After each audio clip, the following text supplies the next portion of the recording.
Matcha and minds, we stir it up right. Sustainability shining, ideas take flight. Innovations brewing, connections the key. With a mindful cup of matcha, come sip with EGF and C. Welcome to Matcha Minds, where matcha fuels our conversations about the future of the events industry. In each episode, we have great conversations, deep dive into great ideas, and really explore the power of sustainability in this very important sector and industry. Today, we're talking to Antois-Leigh Nepgen, and she's from Formal Media Management. And she's going to share her stories and her journey, and we're going to learn a lot from her. I have my matcha. She has her matcha. Do you have yours? Let's brew something together. Hi, Antois-Leigh. How are you doing? Fine, and you? Great. It's quite a cold day today. It is very chilly. Thank you. Yeah, it's lovely to have you here. And thank you so much for making the time to be here. So you've made quite a name for yourself and built quite a formidable reputation in this media space. Tell us about Formal Media Management and where it began. So, formal media is basically creating, not only creating, but carrying on a legacy that I've been part of for 18 years. Wow. Obviously, my titles I brought over from the previous owner, who's unfortunately not with us. She was quite an inspiration to me, a very, very hard lady, but taught me a lot, and I learned a lot. And I wouldn't even have thought twice to take over the publications and carry it on. And I want to provide a voice, Yes. I want to provide a voice for all our industries, where we can share stories, where we Yes. can interact with people and collaborate. Yeah. And yes, that's basically where we come from. Okay. And if you were to break it down for us, what Formal Media Management really does, which kind of publications you are involved in, what sectors are you focusing on? What is the broadest sort of view on this? So we have 4 mice-driven industry Nice. publications. So Great. we've got Meetings Magazine, Yes. which is our bi-monthly mag that gives you all the latest news, what's happening, what are people doing, what events are going on, what venues are the top ones, what service providers are the top ones. We cover everything that's current and happening at the moment. Then we've got 3 annual publications that is focused on 3 different sectors in the industry. Yeah. So one would be the exhibition planner, which we are currently doing, and which will come out at the end of June. Yep. That the name says it all. It Yes. focuses especially on the exhibition industry. It's a publication where, yes, we want to know what's happening there. What is the green initiatives going on there? What who's the best or the best green stand builder there? So Right. quite a lot of it covers quite a lot of sustainability in the magazine itself. And then also it's a platform for all your PCOs and your event organizers to search proper venues, and find a service provider that will work for them For them, and their yeah. needs. And then we've got the incentive planner. The incentive planner, obviously, that also tells you quite a bit what incentive programs is running. Then incentive venues. Travel and tourism. Any traveler or corporate business person coming to South Africa, for instance, for business. In between, they do want a little bit of relaxation and want to Yes. do something, especially international travelers. But they want to see what's going on in the industry, what's going on in our country. What can they do?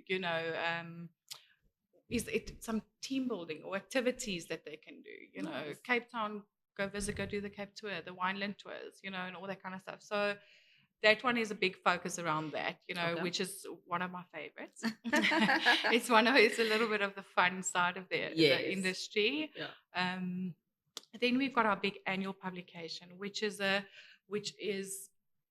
big directory style publication. It gives literally from cover to cover, it gives people the opportunity to have one guide in your hand to search your venues. You search them by capacity. You search them by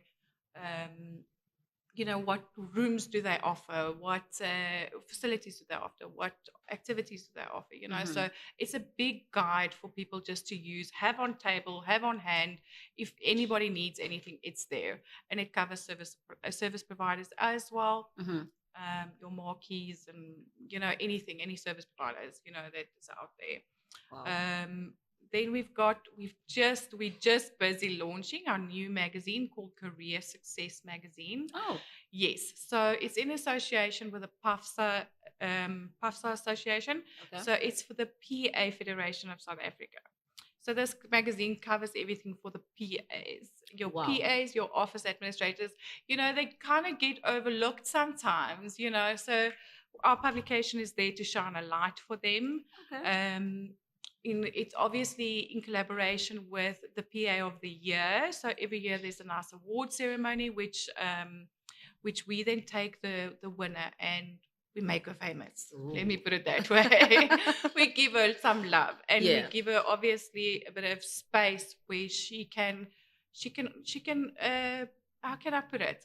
She can put it out there how it works, what she does that made her so successful, and also tell people out there what to do, learn, teach, and that kind of stuff. So we give this platform, and it kind of overlaps with the mass industry as well, because your PA does look for a venue. They organize events, they organize office functions, your year-end functions, so she's the person that the boss goes to say, or she's the person that goes to the boss and sway him to make a decision.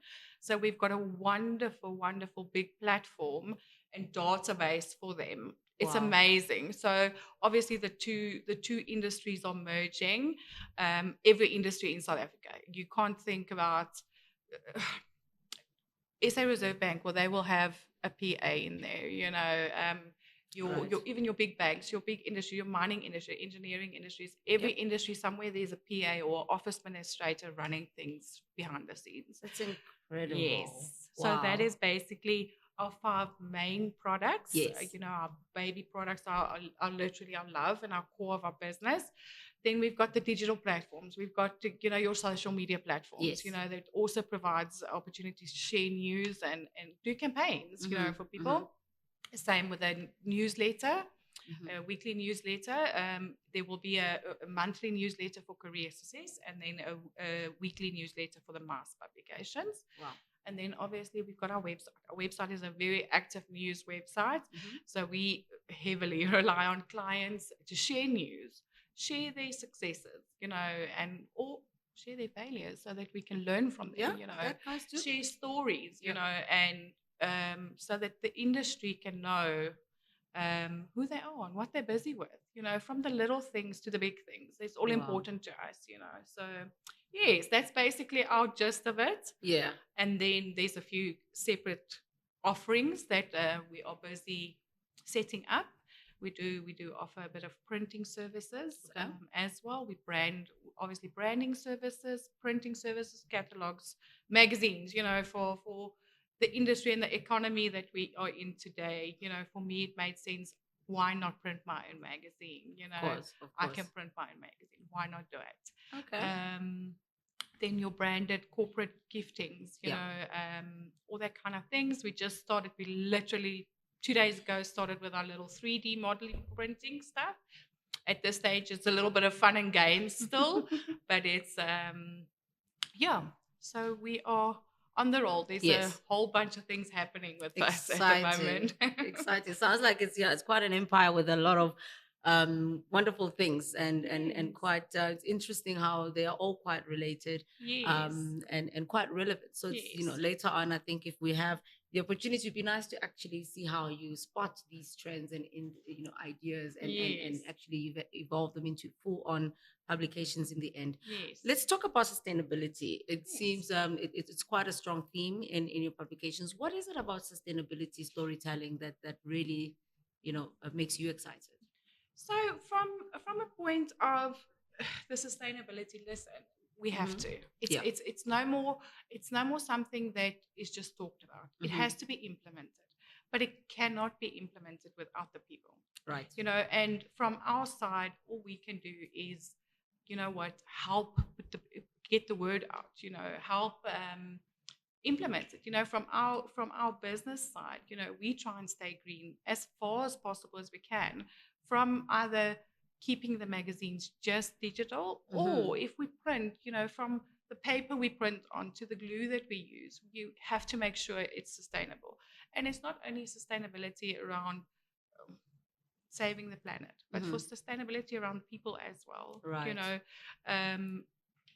We went through a difficult time the last 5 years, with COVID and everything. And the sustainability around people, keep them healthy, keep them their mental health up and going, So there's quite that impact. And our latest edition, we cover it quite broadly, is a good, it's important. It's important to cover from the sustainability factor of events, stand building, all that kind of stuff, to obviously people as well.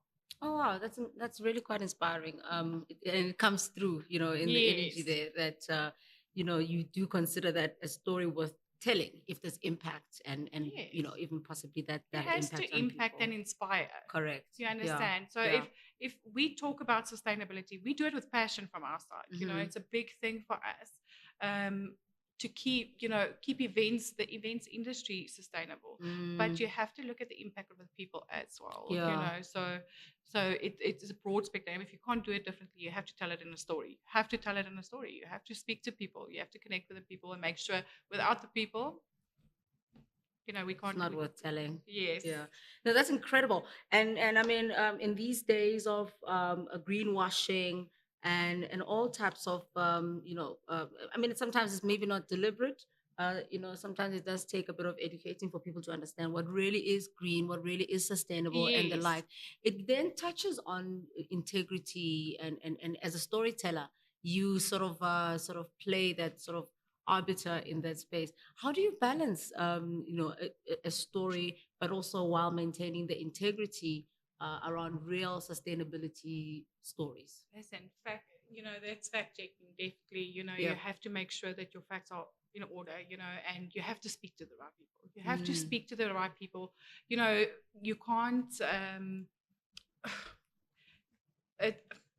from a point of view, if I take my awards ceremony that we're hosting, right? I want to create a green event. Yes. I want to create a green event. But now, me as a person from the outside, how do I do this? Yeah. How do I do this? I don't know where to start. Is my plant sustainable that I'm going to use? The flowers is the trophies that we're using. So you have to speak to the right people to make sure everything is in line, and keep yourself. I mean, that's the only way. Yeah. You have to knowledge build yourself. You have to teach yourself to be able to obviously tell the story further as well. And would you say perhaps that's where the likes of the Event Greening Forum can play a role? And how has that been a factor in your business journey? So it's definitely Event Greening Forum. We've come a long way with them. They're one of our associations. We obviously are their media partner as well. Right. So from their side, their impact has been so big on me personally, even, not even my business, but me personally. I go back a few years when I was just behind the scenes. The sustainability wasn't even a factor for me. I didn't even think about it on a day-to-day living basis, or in business, or anything like that. And just from the communication and the knowledge that came from Event Greening Forum, everything I know today comes from them. I'm sorry to say, I still pick up the phone and say, "Hey, John, listen, I need to know. I need to know this, and I need to know that." I still communicate with them on a daily basis, just to get the knowledge and learn, from my perspective, from a company perspective, and that's the only way I can use it in my storytelling. I need to know why this, how this, and all that kind of things, and then how does that impact my readers? Will they get the message, behind it? Event Greening Forum is a major platform for us, from knowledge sharing and all that kind of things. Yes. No, for sure. And I mean, with things like sustainability, I mean, to a large extent, is it's quite a volunteer sort of opt-in type of thing. You know, it's an investment and an action that people make because they believe that it's the right thing to do Mm, and that it's important to do. mm. So a lot of that awareness creation obviously is initiated and a lot sort of coming from you Yeah. as a communicator on these types of stories. Do you find that your readers are understanding sustainability? Are they asking more about it? They What is are. happening with your reader and sustainability? Let me tell you, they are. And if we communicate with our readers, you know, even our, not only our readers, our other clients, you know, they always inquire, or they always ask, how can we get in touch, how can we learn from this, you know. And sustainability is a big topic. Let me tell you, between 2024 and 2025, Yeah. it's one of the biggest topics that has been covered across any media platform in this industry, especially. Okay. Yes, sustainability and AI. I must say those two. Oh. Yes. Okay. Biggest topic, Interesting. and the biggest, if you get your feedback, you know, your critics, your feedback and stuff from that, from your Yes. clients and your readers, Yeah. it's one of the biggest topics and one of the biggest discussed topics around any media platform. You Oh, know, that's if it's incredible. on Zoom, webinars, you know, Yes. socials, even. Yeah. You know, it's a very active topic to talk about. And if you were to look for, I mean, I'm sure getting stories is not the hardest thing, but if you wanted more and more stories, what kind of stories would you want more from EGF members, if at all? What kind of stories excite you a lot? So, listen, the Uh-huh. stories that excite me, the stories that's real, Yes. they're real. Yeah. Not only the success stories. You Correct. understand what I'm Okay. saying? I mean, we are inspired by the process behind it, you know, the process behind implementing anything in an event or the actual event, the failures and the successes behind it, and what do they have to go through from start to finish. You know, I'm that kind of person. If I have to believe something, I have to know from start to finish how the process works. Yeah. Then I can understand and put it out in a story, you know. So that, from that point of view, you know what? Yeah, it's literally learning and connecting with people. Connecting with people. I look past the press releases. You know, if a press release comes out, you'd read it, but it doesn't have the same impact as, okay, let me speak to that person. Yeah. Let me speak to them and actually feel their passion behind it. You know, is it going to inspire? Is it going to grow my readers? You know, that kind of thing. So Oh, that's incredible. yeah. Nice. Yeah, your passion for people really just radiates. It's incredible. Yes, And it's yes. lovely. Tell me, I mean, technology is evolving quite a lot. Things are moving at a very fast pace. Um, Multimedia, I think the domain is just expanding ever and Yes. ever. What are you finding to be sort of the game changers, and where do you think this is moving towards? I mean, we've moved from, I think it took a long time to move from print to digital, but it's like as soon as we move from that, it's now speeding across to other media types. What are Yeah. you seeing, and what do you think are going to be the big game changers? So listen, you'll be surprised. Print is still a thing. You know, print is Mm. still a thing. Okay. I can tell you. Yeah. Listen, all of us, we sit on our phones. Yes. We sit and read. We don't take a book down anymore and read a book. I Right. personally do. I love a book. I love the smell of a book. Print is a thing. Digital's a thing. Yeah. But today, short snippet videos, your TikTok type of style videos, Yeah. where people look at it, but they take it in, but then they can scroll as well. But they will, Right. you know, that type of media and the podcast and Yes. that kind of thing. So that is I think the biggest platforms going on in the industry at the moment. You know. But you said something earlier that I think is actually worth even revisiting. In as much as print, and it's on the back of this, that print is actually still very much a thing. I guess that then calls us on making better choices if we are going to go for print. Talk to us. You mentioned the adhesive. You mentioned the kind of paper. What choices then would you make if you are going to go the print route that can still at least move you in that sustainability space? So you have to do the biodegradable magazine. So Okay. we've been printing the magazine, the paper. We've now been printing on biodegradable paper now for think it's 3-4 years now. Mm-hmm. It's very important. Listen, yes, we read a book, but what's going to happen? What's going to happen with that magazine when you're done? Are you going to pass it on or keep it, or what's going to happen? You understand what I'm saying? Right. Otherwise, it's just going to end up in a dump. So you have to use biodegradable. Yes, it's from a printing price perspective. I must say that's the one thing we want to be sustainable, but it can be costly. Okay. It can be costly to do that, but we have to. That's the first step, just to make print viable in the sustainable, sector a little bit. Right. You have to keep it biodegradable paper. Think about the staples that you're using. Think about the glue that you're using. Wow. You have to obviously investigate all that kind of things. It's a little bit. It's a little bit more expensive than your usual print. It's a little bit more,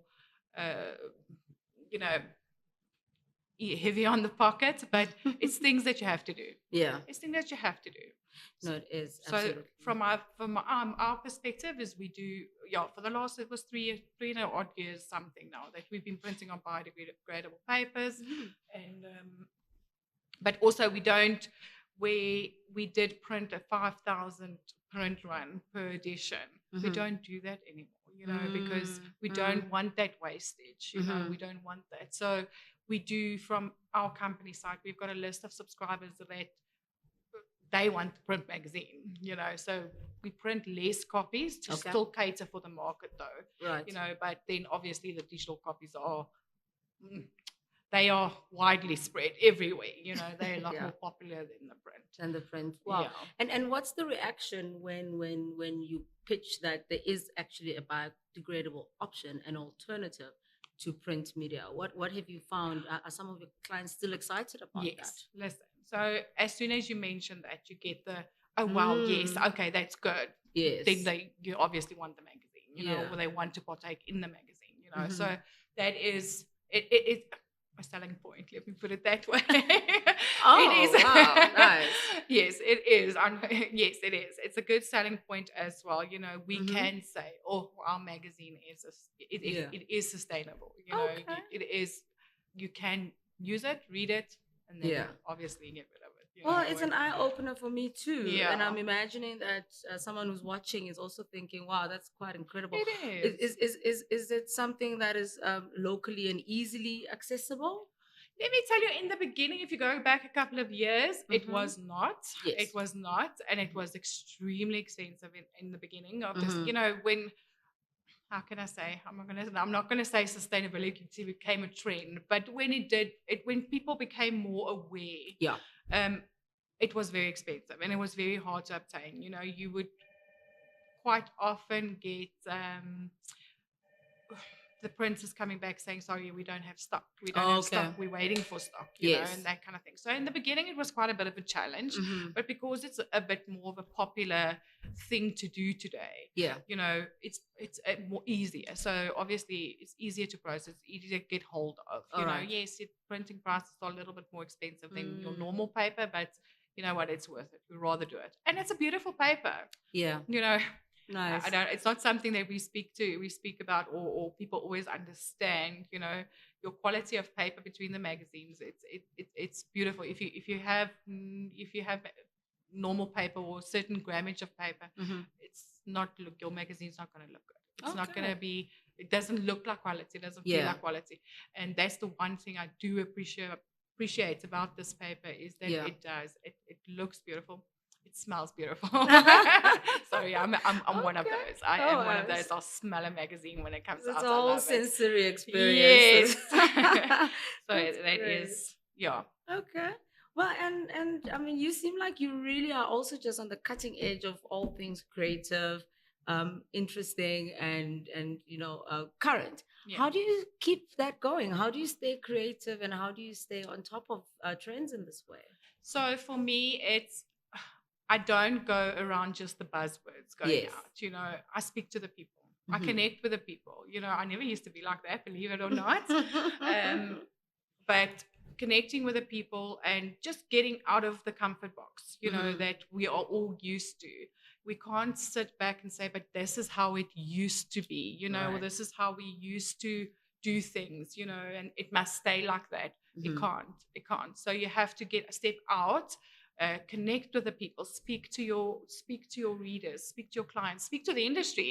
If you speak to the industry, what's happening, what the trends are, Yeah. and you know what's going on. So from that perspective, speaking to anybody, just doing something a little bit different, it encourages you to be creative and try something new, try something different, from the magazine styles, to just the way of your storytelling, is it, am I going to tell stories that's this corporate feel and people can't relate to?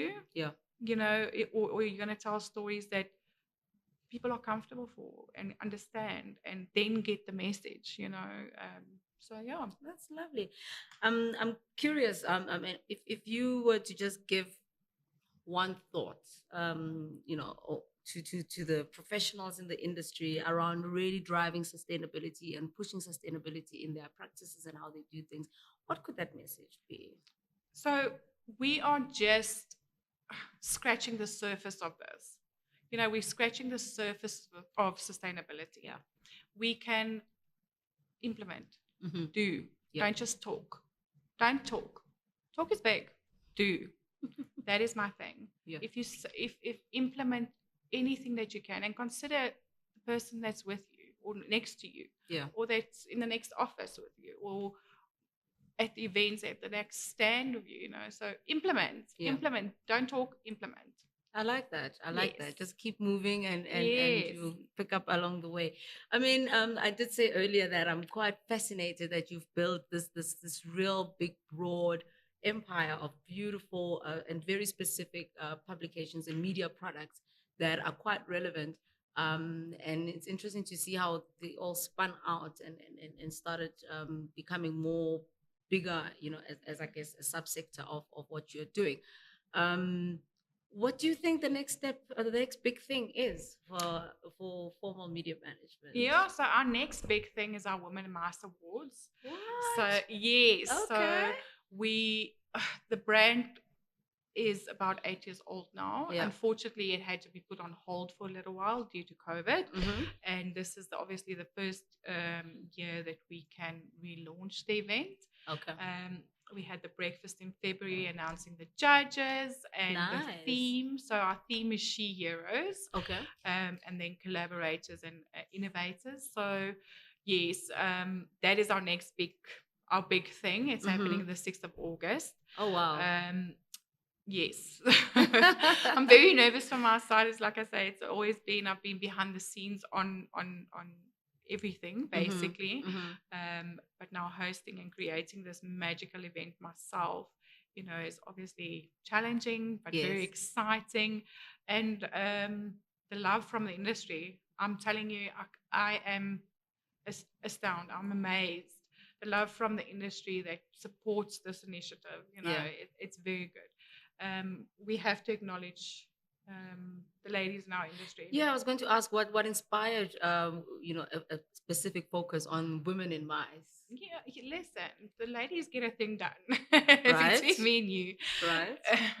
We do what we have to do, Mhm. and from a venue sales representative, there's some people that don't get acknowledged, So I want to acknowledge those people. I want to acknowledge those ladies that work very, very hard. Right. I want to acknowledge the lady that's working in the tech sector on the AI side of things. Right.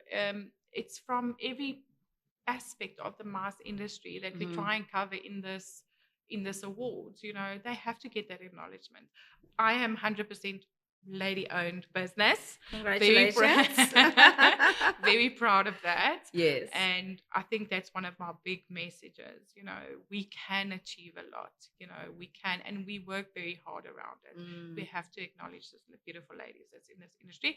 And we, of course, have some male supporter of the year Okay, great. that support the ladies. Of course. So we don't only acknowledge all the ladies, but we have one category for male supporter that's of the year. incredible. We have our males in the industry that that really back us 100% without Wonderful. question and Yeah. uplift us. And they also need to get acknowledged for that. Incredible. That's really groundbreaking. And I'm really, really excited about this. I think we'll definitely need to see you in August and come to the Yes, event. definitely. So Please do. thank you. You're just such a pioneer and just always just thinking about the next step. So Yes. thank you very much for that. I want to really, really appreciate your time. Thank you I want so to much. appreciate you just taking us through your journey and sharing with us as Thank well. you. It's really quite a lot of food for thought for a lot of people Yeah. that are going to consume this. And on that note, I want to say that's a wrap. Thank you very much for watching this particular installment. Please follow us on all our social media platforms and stay tuned for the next session of this Matcha Minds. Antois-Leigh, thank you so much. Have a Thank lovely you day. for having me. It's Thank a you. pleasure.